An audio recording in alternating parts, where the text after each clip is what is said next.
ว้าวអ៊ំពូមីងតោះមកជួយមើលគ្នាបាទនេះគឺជាបញ្ហាស្បែកមុខកាត់មុនឬក៏មិនមែនមុននិយាយចំទៅបងប្អូនប្រុសគឺមានសភាពលក្ខណៈមុនខ្ទុះបាទឡង់រ៉ូលពេញមុខតែម្ដងបាទនេះហើយគឺគេហៅថាមេរោគមុនណាអញ្ចឹងមានអ៊ំពូមីងណាដែលមានកូនប្រុសកូនស្រីកំពុងតែកើតមានបញ្ហាស្បែកមុខកាត់មុនខ្លាំងបែបហ្នឹង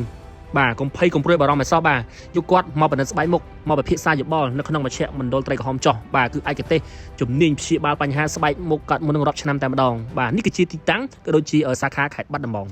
ចេញមកពីខាងដៃ8អញ្ចឹងសម្រាប់បងប្អូនគ្នាមកពីខាងផ្លូវប៉ោយប៉ែតមកពីខាងដៃ8ហ្នឹងយើងធ្វើដំណើរបាត់ស្រាំណាបាទគឺអាប់តាមផ្លូវទូទៅឯងយ៉ាងហ្នឹង